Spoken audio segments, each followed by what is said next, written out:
எதுக்குடி அவசரப்பட்ட? உனக்கு என்ன தெரியும் கனி, இங்க எவ்வளவு பெரிய பிரச்சனை ஆச்சு தெரியுமா? எங்க மாமாக்கும் எனக்கும் கல்யாணம் பண்ண நிச்சயமே பண்ணிட்டாங்க தெரியுமா? என்னடி சொல்ற? அந்த ஆள் கூடவா? ஆமா கனி, உனக்கே தெரியும் தானே, என்னை விட அவர் எவ்வளவு பெரியவர், என்னை தூக்கி வளர்த்தவர் அவரு கூட கல்யாணம்னா எப்படிடி? என்னடி இது அநியாயமா இருக்கு. நான் ஃபர்ஸ்ட்ல இருந்தே சொல்லின்னு இருந்தேன், உங்க அம்மா பத்தி எனக்கு அவ்வளோ நல்ல அபிப்பிராயம் இல்லைன்னு. நீ தான் கேட்கல. எனக்கு என்னடி தெரியும், அவங்க என்கிட்ட நல்ல மாதிரியா தானே நடந்துக்கிட்டாங்க. சரி, அப்புறம் என்ன ஆச்சு? அப்புறம் என்ன, இதுக்கு மேலே உண்மையை மறைக்க வேண்டான்னு இந்த மாதிரி நான் சீனியரை விரும்புகிறேன்னு சொல்லிட்டேன். அதுக்கு என்ன சொன்னாங்க? உங்க அப்பா என்ன சொன்னாங்க? எங்கள் அப்பா என் மேலே கோவம்தான் பட்டார், இந்த விஷயத்தை ஏன் என்கிட்ட சொல்லலைன்னு. சரி, அப்புறம்? அவ்வளவுதான், இப்போதைக்கு கல்யாண பேச்சு எதுவும் வேண்டான்னு சொல்லிட்டாரு. உங்க அம்மா, அவங்க வீட்டில் இருக்கிறவங்கெல்லாம், முக்கியமா அந்த மாப்பிள்ளை? எங்கள் அம்மாவுக்கு பாட்டிக்கெல்லாம் என் மேலே பயங்கர கோவண்டி. வராதா பின்ன? சொத்து பூரா உன் பேர்ல இருக்கு. நீ அந்த ஆளை கட்டிக்கிட்டேனா சொத்து ஃபுல்லா அவங்களுக்கு தானே. சேச்சா, சொத்துக்கெல்லாம் இருக்காதுடி. இன்னுமா உனக்கு புத்தி வரல? இன்னை எதுக்கு மேடம் உன்னை கட்டிக்கிறதுக்கு அந்த ஆள் ஒத்த காலில் நிற்கிறான்? உங்க அம்மாவும் ஏன் அப்படி குதிக்கிறாங்க? ஏன்னா இங்க இருக்கிற சொத்து ஃபுல்லு உன் பேர்ல தான் இருக்கு. அந்த சொத்து வேணும்னு கேட்டா எங்கள் அப்பா கிட்ட சொல்லி நானே அவங்களுக்கு தர வச்சிடுவேன். அதை விட்டுட்டு எதுக்கு இப்படி என் வாழ்க்கையை அழிக்கணும்னு நினைக்கிறாங்கன்னு தெரியல. அந்த கோவத்தில் தாண்டி இப்போ என்கிட்ட முன்ன மாதிரி நல்லா நடந்துக்கிறதுல எல்லா வேலையும் என்னையே செய்ய சொல்லியிருக்காங்க. வேலை செஞ்சுட்டு அப்புறமா நான் காலேஜுக்கு போகணுமா. இனிமே நீ அவங்க பேச்சு கேட்க மாட்டேன்னு தெரிஞ்சிச்சு, அதை இப்படி பழி வாங்குறாங்க. கனி, எனக்கு என்ன பண்ணுறதுன்னே தெரியல கனி, நான் ரொம்ப கன்ஃபியூஸாக இருக்கேன். அப்புறமா என்னால் எந்த டிசிஷனும் ப்ராப்பராக எடுக்க முடியல. இந்த பக்கம் அந்த சீனியரும் என்கிட்ட ஒழுங்காக பேச மாட்டேன்றாங்க, அவங்களும் ஒரு தெளிவான முடிவை என்கிட்ட சொல்லலை. இந்த பக்கம் எங்கள் அப்பாவும் எந்த ஒரு தெளிவான முடிவும் எடுக்கலை. இவங்க நடுவில் மாட்டிக்கிட்டு நான் தான் முழிக்கிறேன்.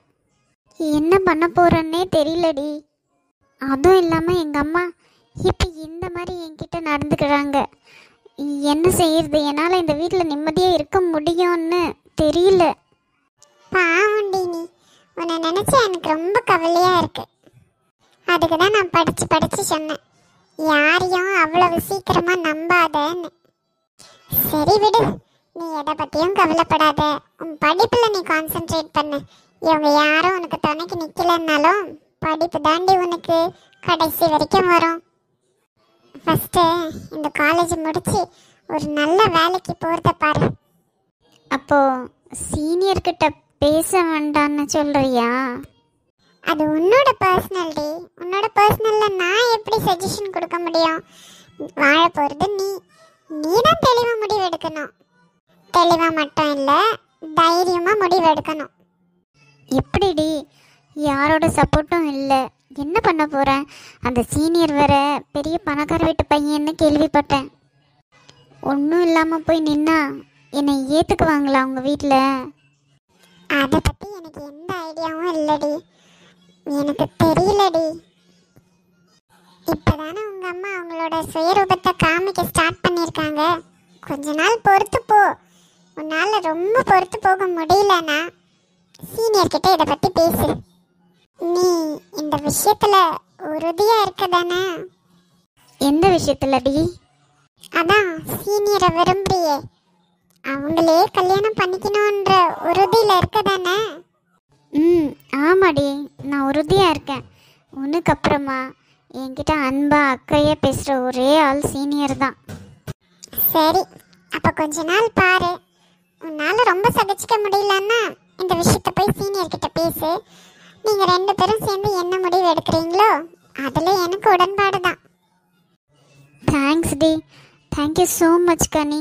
நீ மட்டும் இல்லைனா நான் டிப்ரெஷனுக்கே போயிருந்துருக்குவேன். எனக்கு ஆறுதலாக இருக்கிறது நீ மட்டும்தாண்டி. சரி, ஃப்ரீ இருக்கிறப்போ வீட்டுக்கு வா. எங்கேருந்து இனிமே என்னை வெளியவே விட மாட்டாங்க போல தெரியுது. வேலை சொல்லியே கொல்லுறாங்க. இது முடிச்சிட்டு இன்னும் வேற ஏதோ வேலை இருக்கான், போய் சொல்லணுமா. சரிப்பா, உன் உடம்ப கூட பார்த்துக்கோ, நேரத்துக்கு சாப்பிடு சரியா? எதுவா இருந்தாலும் ஃபோன் பண்ணு. ம் சரிடி. அப்ப நான் வரேன். ம் பாய், பார்த்து போ. ம் சரிடி. வாங்க மேடம், என்ன நகை பார்க்கணும்? தாலி செயின் பார்க்கணுமா? தாலி செயின் எல்லாம் உங்களுக்கு ஃபர்ஸ்ட் ஃப்ளோரில் இருக்குது மேடம். இங்கே வெறும் நார்மல் செயின் மட்டும்தான் இருக்கிறது. சரிங்க அத்தை, அப்போ வாங்க நம்ம மேலே போய் பார்க்கலாம். அம்மா, நீங்கள் பாட்டி பெரியவங்கெல்லாம் போய் தாலி செயின் செலக்ட் பண்ணுங்கள். நான் ஸ்ரீக்கு சின்னதாக ஒரு செயின் வாங்கணும். நாங்கள் இங்கே வாங்கின்னு இருக்கோம். உங்களுக்கு எந்த மாதிரி வேணுமோ அந்த மாதிரி டிசைனை செலக்ட் பண்ணிக்கோங்க. டேய் அவ்வளோ வரட்டுமேடா.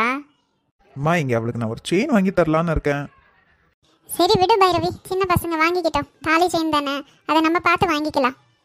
சரி அத்தை, எவ்வளோ பவுனில் வாங்கலாம்? அத்தை ரொம்ப பெருசாலாம் வேண்டாம் அத்தை, மீடியமாக இருக்கட்டும். இவ என்ன எது எடுத்தாலும் மீடியம் மீடியம் மீடியம். தாலி செயின் எப்படிமா மீடியமாக இருக்கும்? மேடம், இப்போ தாலி செயின் கூட சின்னதாக அழகாக வந்திருக்கு. இருக்கட்டும்மா, எங்கள் மருமகளுக்கு நாங்கள் நல்லா பெருசாக வாங்கி போடணும்னு ஆசைப்படுறோம். அவங்க சின்னதாக வேணும்னு விருப்பப்படுறாங்களே. அவள் அப்படி தான் சொல்லுவா, அவளுக்கு ஒன்றும் தெரியாது. அத்தை வாங்க, ஒரு 10 பவுனில் அப்படி வாங்கலாமா? என்னது 10 பவுனா? இப்போ நகை வைக்கிற விலைக்கு 10 பவுனில் நகை தேவையா? அண்ணே 10 பவுன் கொஞ்சம் பெருசா இல்லை? எதுக்கு அண்ணே சும்மா அவ்வளோ பெருசா?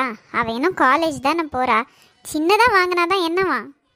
அருணா, உனக்கும் நாங்கள் அப்படி தானே போட்டோம், பைரவிக்கும் அப்படி தான் போட்டது, எனக்கும் அப்படி தான் போட்டது. நம்ம குடும்ப பிரகாரம் தானே வரணும். இல்லைம்மா, அவளே சின்னதாக போதும்னு சொல்கிறாள்ல. அவளை பற்றி தான் தெரியும் இல்லையா? ஒரு விவரமும் தெரியாது அவளுக்கு. நம்ம என்ன பண்ணணுமோ அதை பண்ண வேண்டியது தான். சரி அத்தை, நம்ம போய் தாலி செயின் வாங்கி வந்துடலாம். இவங்க இங்கே வாங்கிக்கிட்டோம். இங்கேயா? இங்கே என்ன வாங்குறீங்க? அது ஸ்ரீக்கு கிறிஷ் என்னமோ வாங்கி தரணுமா, அதான் அவங்க அங்கே வாங்கின்னு இருக்கட்டும். நீங்கள் வாங்க, நம்ம மேலே போய் தாலி செயின் செலக்ட் பண்ணலாம். இன்னும் என்ன, அதான் அங்கே வளைஞ்சுன்னு இருந்தானே, நெக்லஸ் வாங்கித்தரேன், அத்தை வாங்கித்தரேன், இத்தை வாங்கித்தரேன்னு, அதுக்கு தான் வந்திருக்குவான். சீக்கிரமாக வாங்குங்க, நேரமாச்சு, வீட்டுக்கு போகலாம். அத்தை இதோ நீங்கள் தாலி செயின் செலக்ட் பண்ணுறதுக்குள்ளேயே நாங்கள் வந்துடுறோம் மேலே. மேடம், இப்போ ட்ரெண்டிங்கில் இருக்கிற மாதிரி சிம்பிளாக லேடிஸ் போடுற செயின் காமிங்க. ம் சரிங்க சார். இங்கே பாருங்க சார், இந்த மாதிரி ஓகேவா? இப்போ இதுதான் நிறைய போகுது சார், நல்லா எலிகெண்ட்டாக டீசெண்டாக இருக்கும். ஸ்ரீ பாரு, உனக்கு தானே வாங்கின்னு இருக்கிறது, நல்லா இருக்கா? நல்லா தான் இருக்கு, அப்பா திட்டுவாரு. அதெல்லாம் நான் பார்த்துக்கிறேன்னு சொன்னேன்ல. முதல்ல உனக்கு பிடிச்சிருக்கா பாரு, டிசைன்ஸ் நல்லா இருக்கா, இல்லை இன்னும் ஒரு 4-5 காமிக்க சொல்லட்டா? வேண்டாம் வேண்டாம், இதே போதும், இதே நல்லா இருக்கு. விலை எவ்வளோன்னு கேளுங்க. ஜாஸ்தின்னு தான் வேண்டாம், கம்மின்னு தான் ஓகே. கம்மின்னா எவ்வளவு, அதையும் மேடம் சொல்லிடுங்களேன். கம்மின்னா நகை கம்மின்னா எவ்வளவு இருக்கும்? உன்னை என்னதான் பண்ண போறேனோ தெரியல. சும்மா இரு, இது பிடிச்சிச்சா உனக்கு? ம் பிடிச்சிச்சு. ஆனா அப்பா அண்ணன் இழுக்காத, நான் உங்க அப்பா கிட்ட பேசிக்கிறேன், போதுமா? இதோட வெயிட் எவ்வளோன்னு பார்த்து ரேட்டெல்லாம் போட்டு இதை ஃபைனலைஸ் பண்ணிடுங்க. என்ன சார், ஒன்று தான் பார்த்தீங்க, அதே செலக்ட் பண்ணிட்டீங்க? இங்கே வரவங்கெல்லாம் குறைஞ்சது ஒரு 25 டிசைன்ஸாவது பார்க்குவாங்க. நீங்கள் தான் ஃபர்ஸ்ட் டைம் இப்படி ஒரே டிசைன்ஸில் முடிச்சிட்டீங்க. அதுவா, நான் கட்டிக்க போற பொண்ணுக்கு அவ்வளவு நல்ல மனசு, உங்களை ஜாஸ்தி வேலை வாங்கக்கூடாதுன்னு. அப்படிங்களா மேடம்? ஆ ஆ ஆமாம் அப்படிதான். சரி சார், இதை நான் பேக் பண்ணி அங்கே பில்லிங் செக்ஷனில் கொடுத்துட்றேன், நீங்கள் அங்கே போய் பில் போட்டுக்கோங்க. ம் சரி மேடம். போகலாமா? வேற ஏதாச்சும் வேணுமா? ரிங் வேணுமா? அட இதே வேணான்ற நீங்கள் வேற. சரி வாங்க போகலாம், பசிக்குது. ஓ, அப்பவே பசிக்குதுன்னு சொன்னேன்ல, சாரிடி. நெக்ஸ்ட் ஹோட்டல் தான். ம் சரி, எனக்கு என்ன வாங்கி தருவீங்க? உன்னை பார்த்தாலே எனக்கு காமெடியா இருக்குடி. என்ன நீ நகை துணி இதுக்கெல்லாம் மசிய மாட்டேன்ற, சாப்பாடுனா உன் முகம் மலர்ந்துருது போ. என்ன வேணும்? பிரியாணி வாங்கி தருவீங்களா? ம் போதுமா? அப்புறம் பரோட்டா? அப்புறம் வேற என்ன? கபாப்? அப்புறம் ஒரு வாட்டர்மெலன் ஜூஸ். அவ்வளவுதானா? ம், இப்போதைக்கு இவ்வளவுதான். அங்கே ஹோட்டலில் போய் இதெல்லாம் சாப்பிட்டு பசி எடுத்துச்சுன்னா அப்புறமா வேற கேட்குறேன். சரி போலாம் நடு. இதெல்லாம் ஜாஸ்தி ஆகுமா? அட கடவுளே, உங்க அப்பா ஏதாச்சும் சொல்லுவாரா? ம், ஆமாம். முதல்ல உங்க அப்பா கிட்ட பேசுறேன் நடு.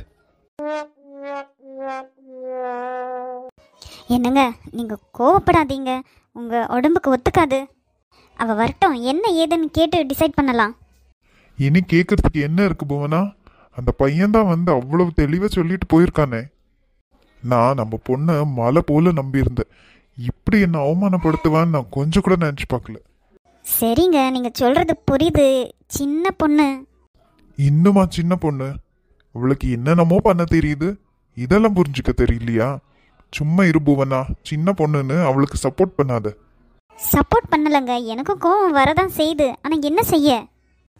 அப்பா அம்மா, என்ன 2 பேரும் கத்துறது தெரு வரைக்கும் கேட்குது. ஏன் இப்படி கத்தின்னு இருக்கீங்க? வாமா வா, உன்னாலதான் நாங்க இப்படி கத்தின்னு இருக்கோம். என்ன இல்லையா? நான் என்ன பண்ணப்பா? ஏன் நீ என்ன பண்ணன்னு உனக்கு தெரியாது?